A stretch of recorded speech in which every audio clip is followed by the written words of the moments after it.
Hello guys, I am the Unknown Gamer Guide, and today we're gonna do our number 2 how to be a better Team Fortress 2 player. So today we're gonna have a deep look into the spy.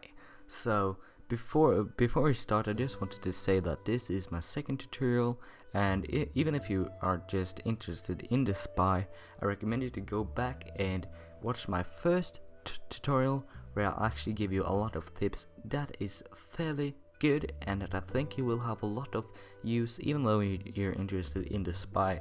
So there will be an annotation on the screen right now, and if you're on the phone, just go down in the links in the description and there will be a link to that video.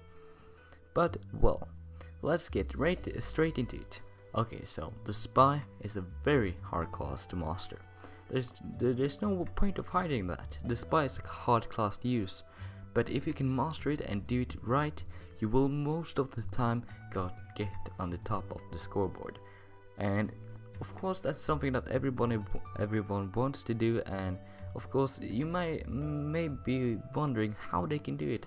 Like, I'm one of those who is normally, well, I will say this, I'm a very rusty player right now. I haven't played this game for a year, so the clips I'll show will probably not be top notch, but they're good enough. So I think I have the experience of playing the spy as much as I have done, and therefore I think I can give you some tips that will help you. So first of all, you need to know the spy, and then I don't mean like you don't have to watch Meet the Spy, even though you can if you want, but the most important thing is to know what it is good against and what it is bad against. So to start off, what is the spy worst against? Well, to be fair, there is quite a few it's bad against. But if you get noticed, you're dead, because every single class can with ease kill the spy if they notice him. So that is why you should be sneaky. So to say someone who will kill them, if you're a good spy, you probably won't run around with your disguise. I will come back to that, but when you're noticed it, you can just give up because you're dead. But normally, if you're a good spy, you can stay hidden. The ones that is your main target will be the sniper, the heavy, since you can run him down easy, the pyro. No, wait, I did not mean the pyro. Do not chase the pyro. It's one of your worst enemies.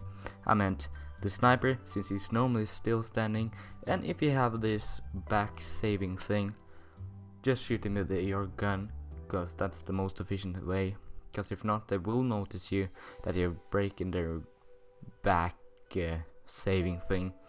So if you play spy, you know what I mean. And well, so the sniper is of course one of those you want to get, the heavy, since you can run them down, and the pyro. Why do I say pyro all the time?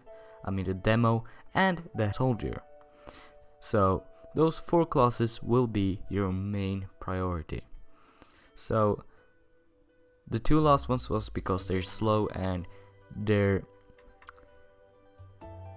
guns are not this effective in close range, so you have a chance to just pull up your ambassador or whatever you use and kind of try and kill them. So that's why you should go after those classes, because they don't have any good range or ability to kill somebody close range, even though of course the heavy will demolish you if you noticed you, but he's so slow and he normally gets backed up by a medic, which is also convenient. Even if the medic is a bad medic and don't look behind him, they won't look behind themselves. So then you can get like 2 free kills because the medic can't go faster than the heavy, and the heavy doesn't walk any fast. For now, over to the classes that the spy is terrible against, we of course need to talk about the pyro. Oh my gosh, I don't know where to start, but if you're one of those who normally starts going after the pyro, I don't know why, but whenever I try to backstab a pyro, he just turns around. Like, every time I'm a little bit close to him, he turns around, boom, I'm dead. Flames all over me, and even if you use that ice knife, which will prevent fire for like a couple of seconds, and then melts, and it takes some time before it freezes again, you will, for the most part, be dead as soon as he pulls up that flamethrower. And therefore, you should never go after the pyro. If you see a pyro, just let him pass you.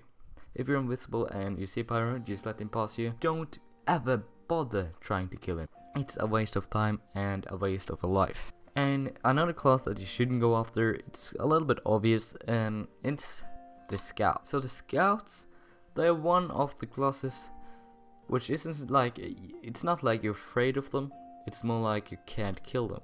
Because they run so freaking fast that you don't even have the time to go back there, backstab them. And if you're thinking of shooting them, of course that's fine, but you probably won't succeed because they're so fast. So those are the two main enemies. Most of the other classes is good. Of course,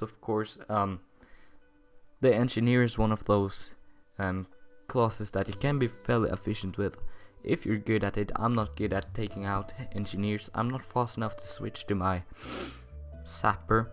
I'm not fast at that. So I will mostly be taken out before I even have the chance to.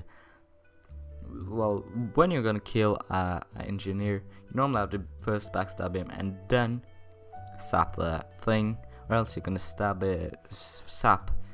the turret, and then the Engineer comes running down, watching what the fuck is going on, he thinks. And then when he sees the thing being sapped, oh gosh, there's a spy in here, and he gets very cautious.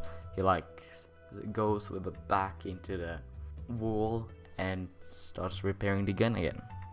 So not a smart idea. And now over to some things. Now that you know who's you're gonna be your main target, and who you will just ignore and try and just, I don't see you, just pass, I'm gonna kill somebody else.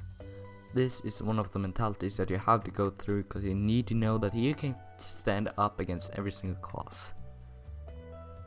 If you've done that, that's one of the first things you need to know, and probably some of the best tips you can get if you don't know it already, but I think a lot of people do. Now over to my very, very big tip that when I started, did wrong. Because I thought that the way to go into the enemy space was by using the Spy 300, or, well, a disguise. You know, like you're dressing up like one of the enemy's teammates.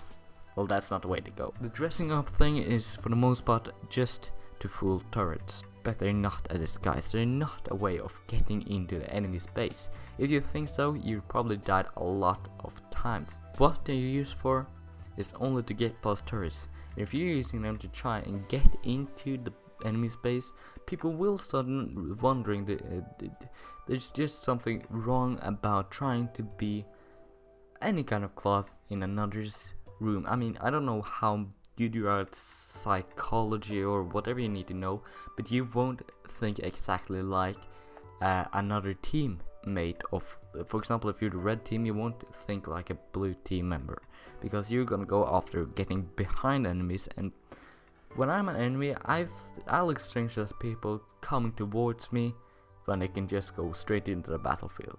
That's just something that I find strange. And if you just if you can time it perfectly right and just get straight behind the enemy and just stab them, that's incredible. That's great. Then you're doing everything right. But for the most part of us, we don't do that. So what we need to do, we need to cloak inside, and therefore I'm usually using this knife.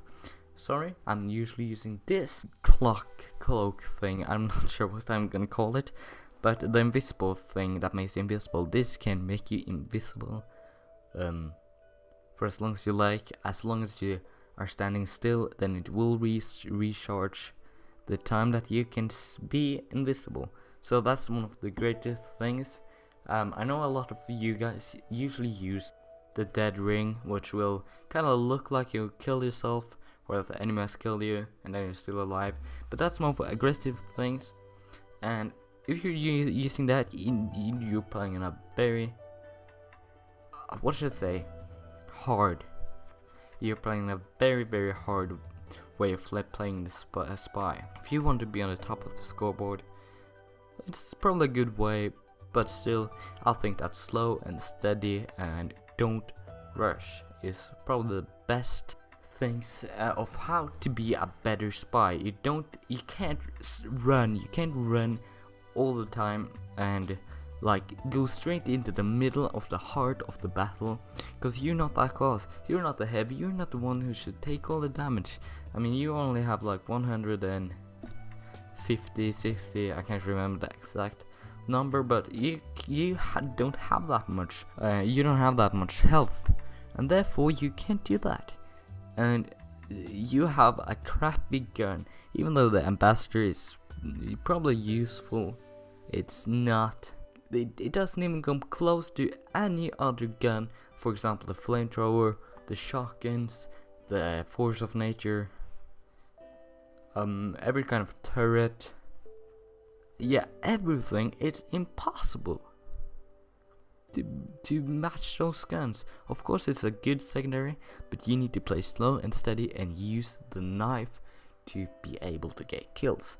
So as you see in most of my gameplay, I usually stay cloaked into the base and kills people in there instead of going Rambo and trying to kill people. You need to time it correctly. If you just go in there and without even thinking, you will get killed. There's no way around getting killed. So be patient and just do the stuffs slower, more steady, more accurate in every single class, and you will get on the top of the scoreboard. So just to sum it all up, first of all, you need to know what is your main priority and what is your worst enemy. When you got that straight, you need to know that the dress or to dress you up as another team or as enemy won't be your main priority to get into the enemy space. It's only to trick turrets. That's the only use of your dress or your disguise. That's only what it's used for. And the third thing that you need to know is to play slow and steady, be patient, and time it correctly. That's all I have for you guys. Hopefully you found this helpful. If you did, please subscribe. It will help me out a lot and I really would have appreciated it. Next episode we will take a closer look at the scout. So if you want to see that, hang out on my channel. Please subscribe, would mean a lot to me. Thanks for watching. I'm the Unknown Gamer Guide, signing off.